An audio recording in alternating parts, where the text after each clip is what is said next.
rise and cheer when their leader walks by. You really want to know, like this video, subscribe, drop your thoughts in the comments. Because what comes next will change the way you see elections in Africa forever. On the morning of July 11th, Kenya's president officially approved a new electoral commission. 7 members, sworn in just hours after the court dismissed a legal challenge. The new chairman, Erastus Ethekon, is a human rights lawyer, but Kenyans didn't celebrate. Instead, one question filled the streets and social media: who do they really represent? None were elected by the people. None answered to the people. Meanwhile, in Burkina Faso, branded undemocratic by the West, ordinary citizens take part in real decision-making. So here's the question that's about to reshape this story: is democracy just about elections? Or is it about giving people the power to decide their own future? Mary is in her final year studying journalism at a university in Kisumu. She once dreamed of becoming an investigative reporter exposing election fraud, fighting for justice. But now, Mary doesn't vote anymore. Not because she doesn't care, because she doesn't want to die. In Kenya, elections don't just shape politics, they shape survival. They decide who mourns, who runs, who disappears. In 2007, over 1,000 people were killed in post-election violence. In 2013, entire slums were burned down overnight. In 2017, the Supreme Court annulled the results. Voter turnout dropped by half. In 2022, after Ruto claimed victory, 4 electoral commissioners rejected the outcome. They were suspended. Protests erupted. Mary lost her best friend shot while filming police beating civilians on Moi Avenue. On the walls in Mathar, someone spray-painted: "We voted, we died, we learned." That's what elections mean for millions of young Africans. Not hope, a warning. A TikTok comment from Nairobi went viral: "We don't die in war, we die when we vote." And behind that pain is a truth too many fear to say out loud. Elections in Africa have become a ritual, a theater. Lines form, cameras roll, officials speak, but the result always someone already chosen, already approved, already safe. That's why people are now looking elsewhere, to a strange place, a country once mocked, ignored. They're looking at Burkina Faso. In 2022, a 34-year-old soldier named Ibrahim Traoré seized power in a coup. No ballots, no campaign, just a statement enough. He promised elections by July 2024, but in May 2024 he postponed them for 5 years. No opposition parties allowed, no clear path to a civilian vote. And yet, something unexpected happened. People didn't protest. They rallied around him. In Kenya, students march with signs. In Burkina Faso, farmers hang his portrait on village walls. Women dance in markets shouting his name. Thousands of volunteers build schools and roads for free. What's going on?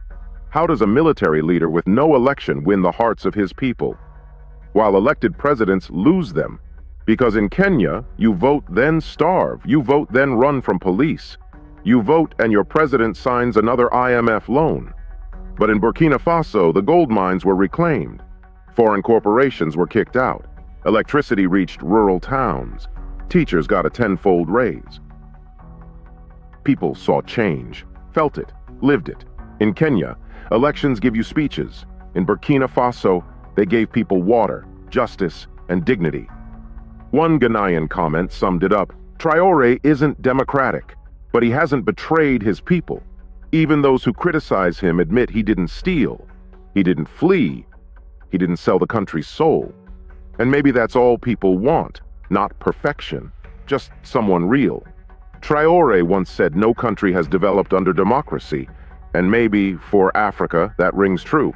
Because what good is a vote if it leads to hunger? What good is a ballot box if it protects no one? Mary doesn't worship Traoré. But she said something that stuck with us. I wish Kenya had someone who acts instead of someone who just promises. Maybe the West calls that dangerous. Maybe they say that's undemocratic. But for the millions who've bled after voting, who've buried friends, missed meals, lost hope, maybe real leadership doesn't always wear a suit, doesn't always follow the script. Maybe it just shows up and builds. Because the real threat is not a coup, not a dictator.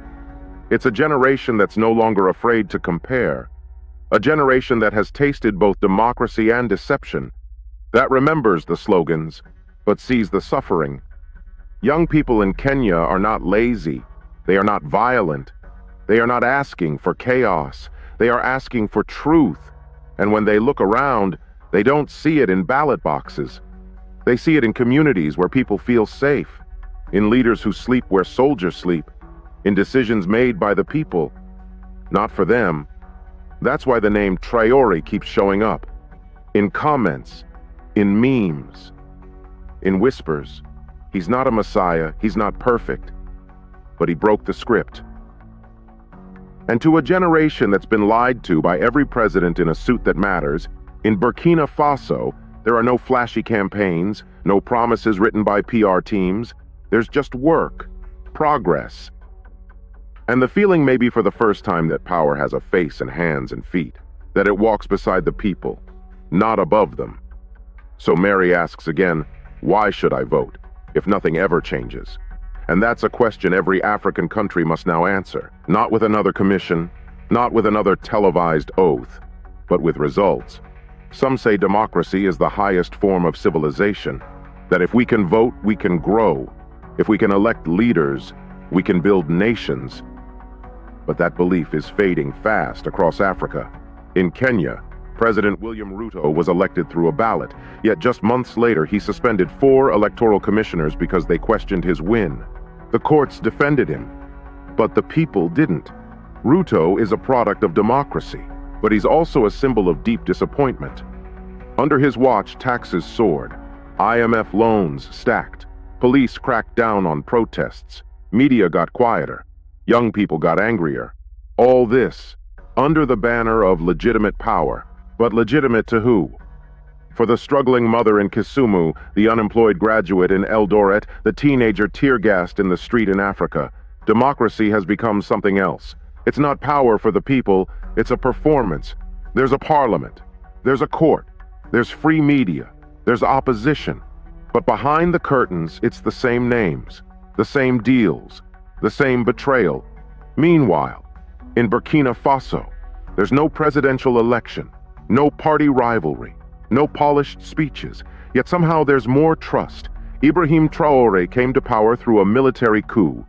He suspended party politics, postponed elections, dismissed the Western idea of democracy, and still people followed him, not because they're brainwashed, not because they hate freedom, but because they finally saw a leader who didn't lie.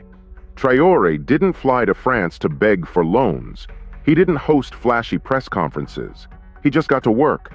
He nationalized the gold mines, paid domestic debt, built schools and clinics, raised teachers' salaries, pushed out foreign corporations. No votes were cast, but results were delivered. That's what people remember. Because in many African countries today, democracy means waiting. Waiting for politicians to speak. Waiting for justice to come. Waiting for the same old story to end. People are tired. And in that exhaustion, they start asking new questions. What is democracy if it doesn't feed me? What is freedom if I can't speak? What is choice if all the options are rotten? And most of all, why is the West so afraid of leaders who don't fit their model? Burkina Faso isn't perfect. There are flaws, media restrictions, opposition concerns. But even critics admit things are moving. People are building. Dreams are returning. Traoré didn't win an election, but he won something else, a second chance for national dignity, and that's worth more than any ballot box. One Kenyan wrote online, "We have elections, they have outcomes," because the sad truth is many African democracies have become empty houses, beautiful on the outside, rotten within. And more people are walking away, not because they hate democracy, but because they're done pretending that votes mean progress, that speeches mean service, that suits mean solutions. In Burkina Faso, there are no suits, just rolled up sleeves, no slogans, just bulldozers, no promises, just pavement. Maybe that's why Traoré's face is on village walls, while Kenya's leaders need armed guards to walk down the street. Maybe that's why people cheer for someone who broke the rules but delivered what the rule followers never could. In the end, maybe the real vote isn't on paper. Maybe it's the moment people say this man is one of us, and maybe that's the kind of democracy Africa's been waiting for. Not elections, but trust, not ballots, but builders, not rituals, but results. And it makes you wonder, why do leaders with the most votes often inspire the least hope, and why do those with no elections sometimes inspire a movement? It's because people don't just want a choice, they want a future. They don't just want a president, they want someone who protects them, listens, and stays. In Kenya, they keep voting in new faces, only to find the same hands pulling the strings. But in Burkina Faso, for the first time in decades, the strings were cut. Yes, Traoré holds power. Yes, he suspended elections. But he also suspended excuses. He suspended corruption. He suspended waiting. And that's what hits hardest. Because Africans know how to endure, but they're tired of being told to wait for permission, for funding, for change. They're tired of being told democracy is a long journey while their stomachs are empty and their children can't read. Traoré may not have followed the correct political path, but he walked with the people. And right now, that feels more democratic than anything written on paper. A farmer in Bobo Dioulasso said it best: I never voted for him. But for the first time, my crops are reaching the market. And that is the kind of result no campaign speech can fake. As 7 new commissioners raised their hands inside Kenya's Supreme Court, TikTok was already making fun of it. Clips of the swearing-in ceremony were edited with clown music, sarcastic captions, and millions of views. One read, "New actors, same play." It wasn't because Kenyans don't care about democracy. It's because they've seen this movie too many times. Every promise becomes a punchline. Every reform ends in regret. One student at the University of Nairobi put it bluntly, "Our parents were fooled by votes. We get beaten by batons." Kenya's Gen Z isn't protesting for the fun of it. They're protesting because they want to live. They want truth. They want dignity. And what are they getting? Tear gas, rubber bullets, police vans, and a president on national TV telling them to stop destroying the country. But ask anyone in the streets and they'll tell you who's really destroying it. Because it's not the protesters, it's the powerful, the ones in suits, the ones who lie, borrow, steal, and still get reelected.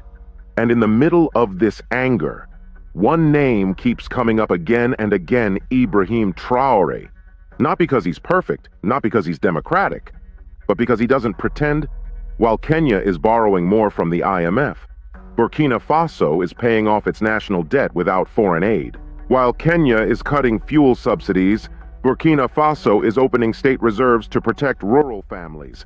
While Kenya raises tuition, Traoré builds tuition-free schools funded by gold revenues reclaimed from foreign companies. When Kenya sends in riot police, Traoré sends in construction crews to build classrooms.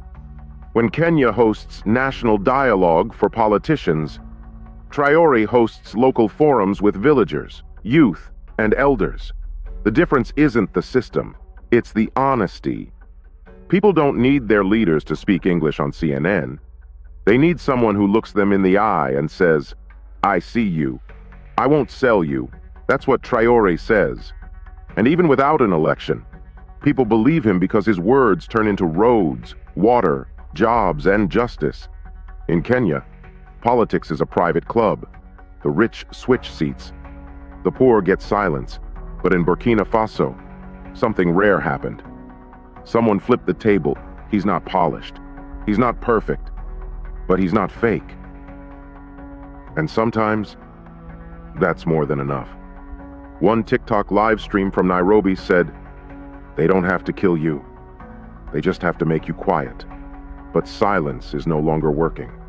Across Africa, Gen Z is waking up. Uganda, Nigeria, Senegal, Ghana. They're asking the same question: do we need more elections, or do we need new rules? A Senegalese commenter said it best: "I don't need a president with good grammar. I need one who builds schools, protects the poor, and doesn't steal." In Kenya, they have elections. In Burkina Faso, they have results. That's the difference. And people feel it in their bones. This isn't about left or right. This isn't about coups versus constitutions. This is about betrayal. Years of voting, years of waiting, years of nothing. Now, the anger has a shape, a voice, a new dream. Give us a leader who might not follow the script but finally does the work. That's what people want. Not perfection, not promises, action. They want a leader who doesn't show up just for the cameras, who doesn't vanish after the votes are counted, someone who doesn't smile during hardship and disappear during disaster. In Burkina Faso, people say Traoré walks among them. Not every day, not always, but enough to feel seen. When he visits villages, there are no red carpets, just bare feet, dusty roads, and open ears. A woman from Kudugu once said he came. He didn't speak much, but when he left, our well got fixed. That's the kind of leadership people remember. Not the one that talks, but the one that shows up. Meanwhile, in Kenya, how many politicians know the price of maize today? How many have stepped into a slum without bodyguards? How many still believe that leadership means service? This is why people say we don't want saviors. We don't want saints. We want someone who knows what hunger feels like, who knows the weight of broken promises, who carries our wounds as his own. In a small town near Eldoret, a mural was painted last week. It showed two paths, one lined with posters, microphones, and fancy suits, the other lined with bricks, wheelbarrows, and children smiling at a new school. Underneath, someone wrote, "We've tried the first, let's build the second." That's where Africa stands now. At a crossroads, one road leads back to ballots that do nothing, the other to a new way of leading, a way that may not be clean or perfect, but at least it's real. And in a world drowning in fake, real is revolutionary. As Kenya debated the new electoral commission, a simple message appeared on X-Twitter. It wasn't from a politician. It wasn't from the media. It came from a small group of university students in Burkina Faso. Their words were soft, but powerful. We used to feel hopeless too. We thought we only had two choices: play their game or be crushed. Then we realized something. We can make our own rules. That message crossed borders. It went viral in Kenya, Uganda, Ghana, Nigeria. Thousands shared it. Millions watched. And something shifted. This wasn't about elections anymore. It became a story about ownership. A story about people who stopped waiting for permission and started building anyway. In Nairobi, 17 students from 4 universities formed something new. The People's Electoral Tribunal. No official title, no donors, no party backing. But they had something else: belief. They launched a website to track corruption in voting, mapped zones of intimidation and vote buying, collected voice notes from everyday citizens, sharing what elections felt like uncensored. They called it the People's Memo. The movement grew. In Nigeria, students at the University of Lagos began hosting open-air forums, breaking down election laws in plain language. In Senegal, YouTubers made a series called Unmasking Democracy, exposing the hidden machinery behind every vote. And at the center of it all, a new idea was forming. Not a protest, not a riot, but a quiet revolution. The African referendum. It wasn't on paper. It wasn't sanctioned. It was in hearts, minds, and conversations. Everyone was asking, do we still believe in this system, or is it time to design our own? From marketplaces to mosques, schoolyards to churches, people were answering. And across it all, one surprising symbol emerged: Burkina Faso. Not because it's rich, not because it's perfect, but because it's real. Where leadership means showing up. Where progress isn't a promise, it's a shovel, a school, a dam, a debt repaid. People across Africa began saying they didn't wait for permission. Why should we? They weren't asking for chaos. They were asking for a reset, a chance to lead themselves. And in that moment, Africa remembered something powerful. The ballot isn't the only way to choose. Sometimes you choose with your hands. Sometimes with your back bent under bricks. Sometimes just by refusing to be lied to again.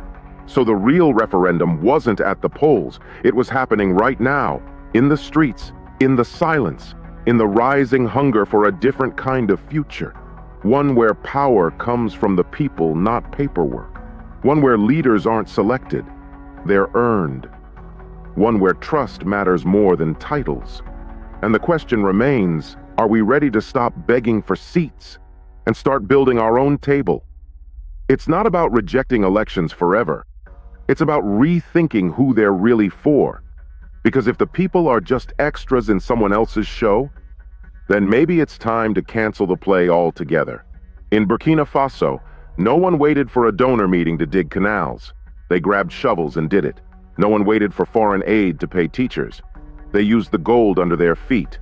That spirit, that fire is what's catching on. It's not anti-government. It's not pro-chaos. It's pro-people. One woman from Accra said for years, "I thought voting was power. Now I know organizing is power. Working together is power." That's what this movement is about. Not a flag, not a face, but a feeling that we're not stuck, that we're not small, that we don't need permission to rise. Africa is waking up not with slogans, but with actions. Not waiting for change, but becoming it. And that's a twist no one saw coming. Somewhere in Nairobi, someone spray-painted these words on a cracked white wall. We voted.